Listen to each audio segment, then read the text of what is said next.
तो दोस्तों फवाद फासिल की एक मूवी आई है जिसका नाम है मारिसन। मूवी बहुत ही जबरदस्त है। तो आज मैं इसका ताबड़तोड़ एक्सप्लेनेशन लाया हूँ। तो वीडियो पसंद आए तो लाइक करके सब्सक्राइब जरूर कर लेना। तो चलिए शुरू से शुरू करते हैं ना। तो मूवी की स्टार्टिंग में हम एक शख्स को देखते हैं जिसका नाम था दयालन। आज वह जेल से छूट रहा था। वह बहुत खुश था। वह जेल से जैसे ही बाहर आता है तो एक नदी के पास जाता है। वह देखता है कि एक आदमी मजे में नहा रहा था। वह कहता है कि भाई देख क्यों हो, कपड़े निकालो, कूद पड़ो ना, यहाँ कुछ भी चोरी नहीं होता। अब उस आदमी को ये नहीं पता था कि ये कितना बड़ा चोर है। दयालन देखता है कि वह आदमी मोबाइल में गाना सुन रहा था। तो दया उसका फोन चुरा कर भाग जाता है। उसके बाद वह शहर में इधर उधर भटक रहा था, यानी वह अपना काम नहीं छोड़ने वाला था। वह छोटी मोटी चोरी करता है। हम देखते हैं कि वह थिएटर में मूवी देख रहा था। तभी जब बाहर आता है तो देखता है कि एक बाइक में चाबी लगी हुई थी। फिर क्या, मौके का फायदा उठाकर दया उस बाइक को भी चुरा लेता है। फिर उस बाइक का नंबर प्लेट चेंज करके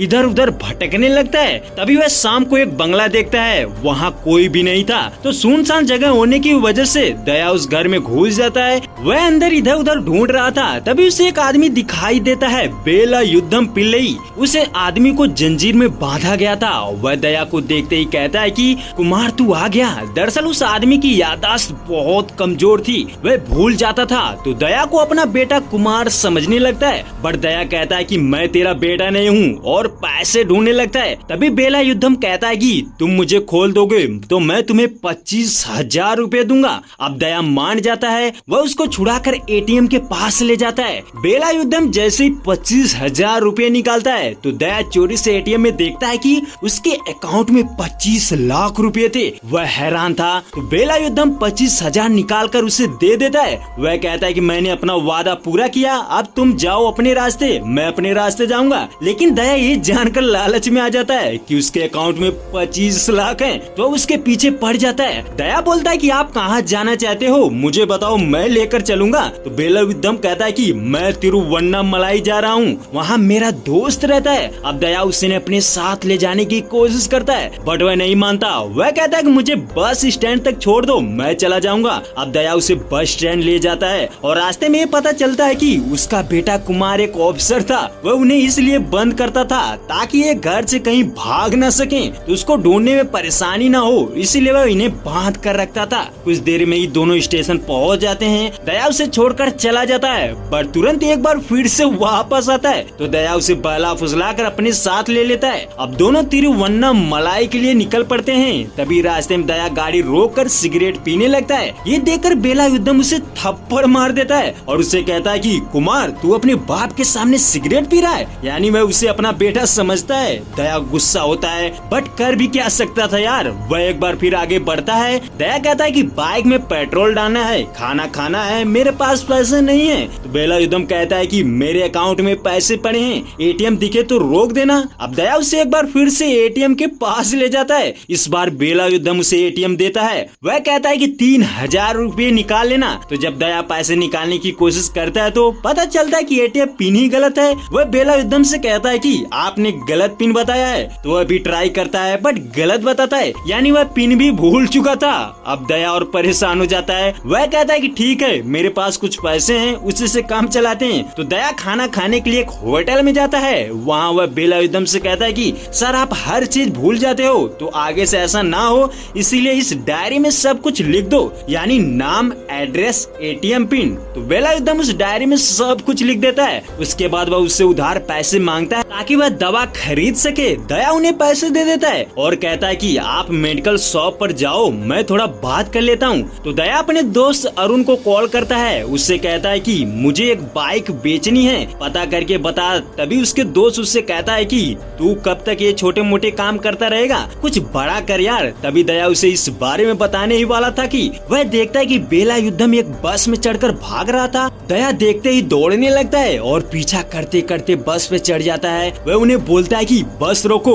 बस रुकने के बाद जैसे उसे अपने साथ ले जाने की बात करता है तो वेलायुधम बोलता है कि कौन हो तुम, मैं तुम्हें नहीं जानता, यानी वह एक बार फिर से उसे भूल चुका था। अब बस में बैठे सभी लोग भड़क जाते हैं। उनका कहना था कि ये जब तुम्हें जानते नहीं तो तू जबरदस्ती क्यों ले जा रहा है। अब दया उन्हें बताता है कि इन्हें भूलने की बीमारी है, ये मेरे पापा हैं, और विश्वास के तौर पर उनसे कहता है कि इनकी डायरी में मेरा नंबर लिखा है और फिर जब उस नंबर को लगाया जाता है तो दया का ही नंबर था। तो कुछ इस तरह दया फिर से वेलायुधम को अपने साथ ले लेता है और वह सफर पर चल पड़ते हैं। कुछ देर बाद पेट्रोल पंप पड़ जाता है तो वहाँ पर भी वेलायुधम गलत पिन डालता है जिससे दया को पैसे देने पड़ते। यानी दया ने जैसे उससे पैसे लिए थे ना, धीरे धीरे करके लालच में उसके सारे पैसे खर्च हो रहे थे। तो अब वह गांव के रास्ते से जाते हैं। वहाँ जाते समय रास्ते में बकरी थी तो दया एक बकरी को टक्कर मार देता है जिससे कुछ लोग उन्हें रोक लेते हैं और पैसे मांगने लगते हैं। तो दया कहता है कि 3000 ले लो और जाने दो। तो लोग मान जाते हैं। अब दया वेलायुधम से कहता है कि अपना एटीएम दो, मैं पैसे निकाल कर आता हूँ। तो दया एटीएम लेकर एटीएम के पास जाता है। वह पता चलता है कि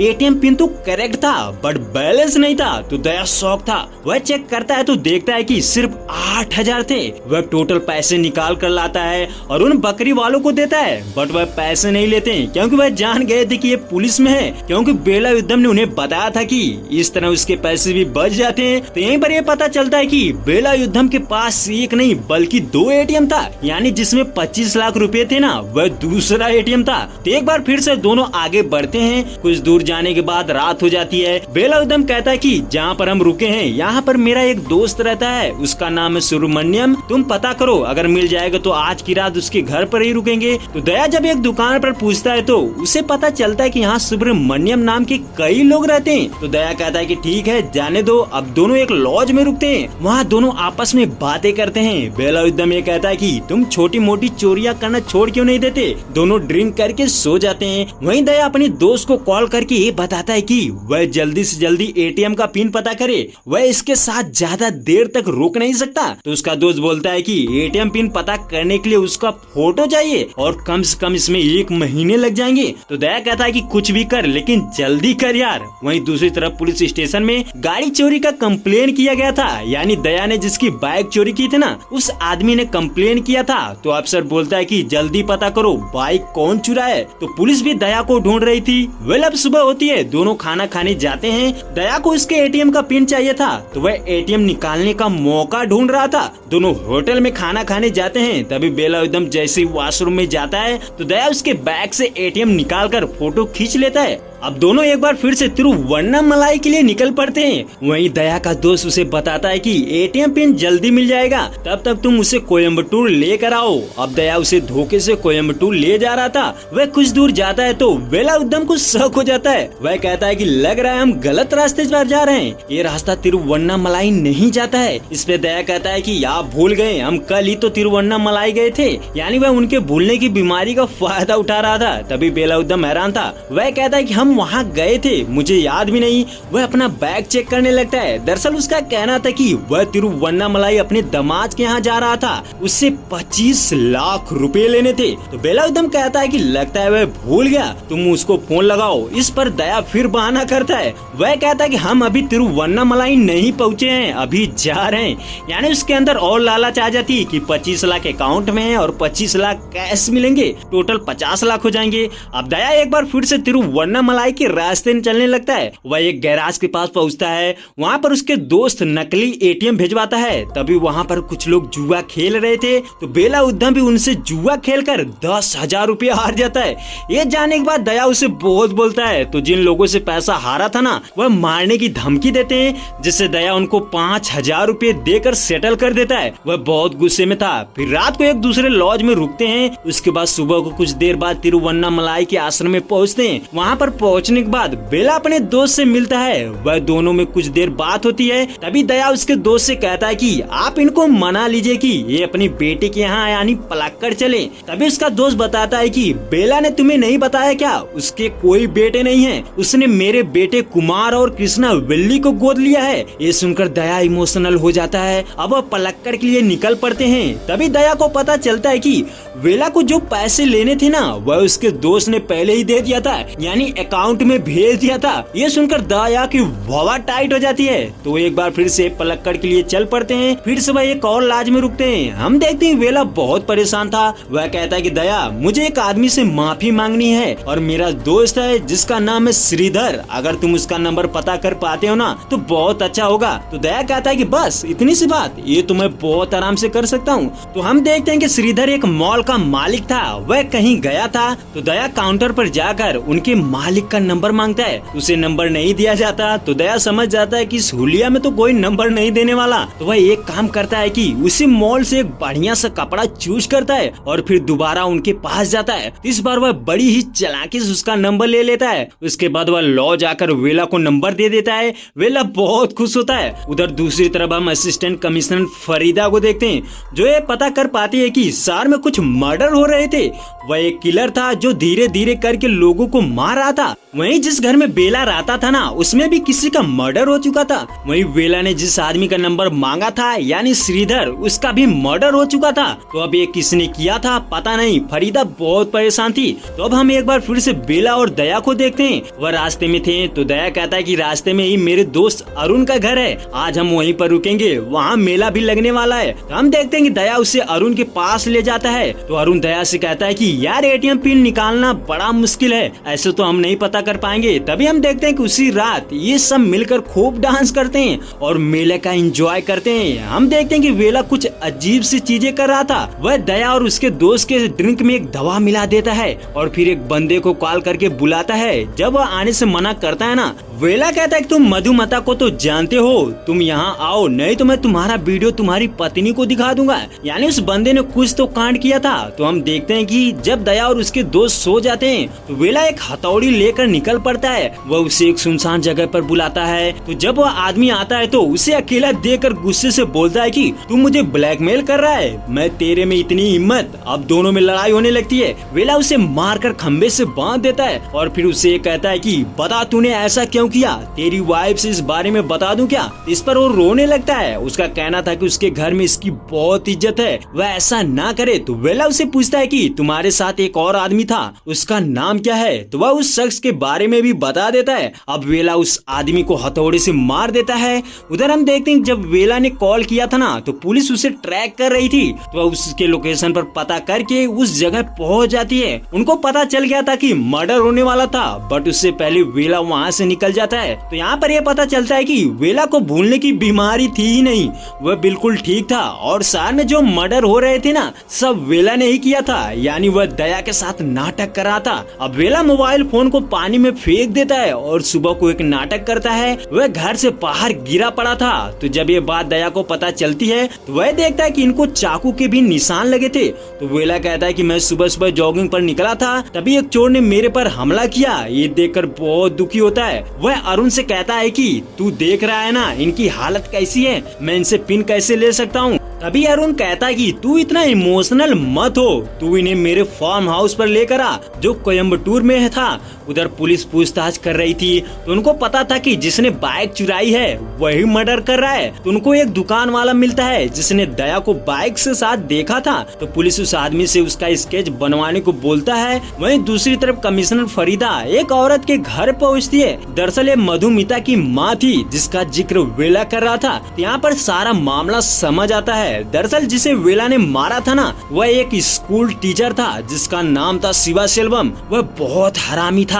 वह एक मधु नाम की लड़की थी, उसको रोज परेशान करता था। वह मधु का वीडियो बनाकर ऑनलाइन पोस्ट करने की धमकी दे रहा था, जिससे उसके साथ गलत काम करता है और उसको अपनी दोस्त के पास भी भेजता है। तभी एक दिन मधु से कहता है कि अपनी दोस्त को भी लाओ। मधु को नहीं पता था कि वो उसके साथ ऐसा करेंगे। तो मधु की दोस्त धनिया गायब हो जाती है। जब वह नहीं मिलती है तो मधु परेशान थी। वह अपनी माँ से इस बारे में बताती है, बट वह ये चीज बर्दाश्त नहीं कर पाती थी कि उसकी दोस्त उसकी वजह से फंसी थी, इसीलिए वह खुद को खत्म कर देती है। तो उसकी माँ कहती है कि सेल्वन को जिसने भी मारा है ना, उसने बहुत अच्छा किया है, वो मेरे लिए भगवान है। तो मामला यहीं पर समझ आता है कि वेला उन लोगों को मार रहा था जो लोग इस कांड में शामिल थे। अब सोचने वाली बात यह थी कि आखिर वेला इन सब चीजों से कैसे कनेक्ट था। तो हम एक बार फिर से दया को देखते हैं। वह उनको घर पर ले जा रहा था, वहाँ अपनी माँ से मिलाता है। उसकी माँ भी उससे परेशान रहती थी क्योंकि वह चोरियां जो करता था।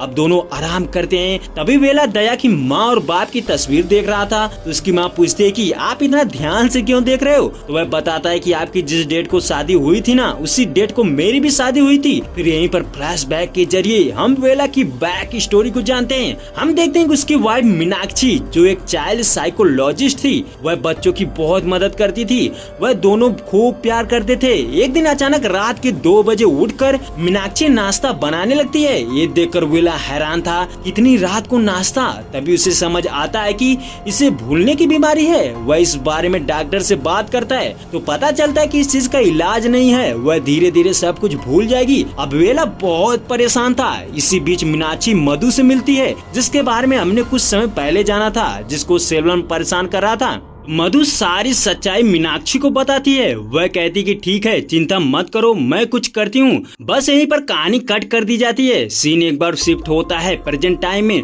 हम देखते हैं कि दया वेला के साथ निकल पड़ता है कोयम्बटूर के लिए। रास्ते में उसकी माँ कॉल करती है और जिसे पता चलता है कि वेला ने उसके घर में 10 लाख रुपए का चेक रखा था। जब ये बात दया उनसे पूछता है तो वेला कहता है कि ये सब छोड़ो, बस मन कह दिया तो दे दिया। अब दया और इमोशनल हो जाता है। तो कुछ देर बाद एक होटल में रुकते हैं।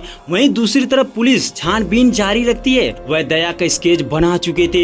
वेला आगे देखते हैं कि वेला उस शख्स को ढूंढ रहा था जिसका नाम सेल्वम था। वेला आगे देखते हैं कि वेला उस शख्स को ढूंढ रहा था जिसका नाम सेल्वम ने बताया था। तो रात को जब वेला बाथरूम में था तो उसने एक ऑर्डर दिया था। तो डिलीवरी वाला आता है तो दया वेला के पर्स से पैसे निकालने जाता है। तभी वह देखता है कि उसके पर्स में बहुत सारी सिम पड़ी थी। दया देखकर हैरान हो जाता है। फिर उस दिन का सोचने लगता है जब वेला ने कहा था कि अगर मोबाइल चुराओ तो सिम निकाल कर फेंक दो, बट उसका दोस्त उसे बताता है कि सिम फेंकने से काम नहीं चलेगा, मोबाइल भी फेंकनी पड़ेगी, उसमें EMI नंबर होता है, उससे पुलिस ट्रैक कर लेगी। तो उस दिन जब वेला मर्डर करता है तो इसलिए मोबाइल भी फेंक देता है। ये सोचने के बाद दया को इस पे डाउट हो जाता है। वह चालाकी करता है। जब वेला ड्रिंक बना रहा था तो दया बाथरूम जाता है और अपना मोबाइल फोन चार्जिंग पर लगाकर रिकॉर्ड करने लगता है। और फिर जब अपने मोबाइल चेक करता है तो उसमें देखता है कि वेला ड्रिंक में दवा मिला रहा था। ये जानकर दया की आंखें फटी की फटी रह जाती है, क्योंकि जब भी किसी होटल में रुकता था ना तो वेला उसके ड्रिंक में दवा मिला देता था, जिससे वह सो जाता था और ये बाइक लेकर बाहर निकल जाता था। तो आज दया को शक हो चुका था। तो जब वेला वॉशरूम में जाता है तो दया उसका मोबाइल चेक करता है, जिसमें वह किसी से व्हाट्सएप के जरिए बात किया था। दरअसल उसमें बोला गया था कि उसको एक लड़की चाहिए थी, इसके लिए वह पैसे देने के लिए तैयार था। तो वह डील करने के लिए उससे मिलने आज रात को जाने वाला था। तो दया को ये चीज पता चल जाती है। अब वह सोने का नाटक करता है ताकि ये पता चल सके कि ये आखिर रात को जाएगा कहाँ। तो वेला कमरे से बाहर निकलकर एक गाड़ी में चला जाता है। वहीं दया भी चोरी उसका पीछा करता है। तो हम देखते हैं कि वेला जिससे मिलने जाता है वह नहीं मिलता, जिससे वह वापस आने लगता है।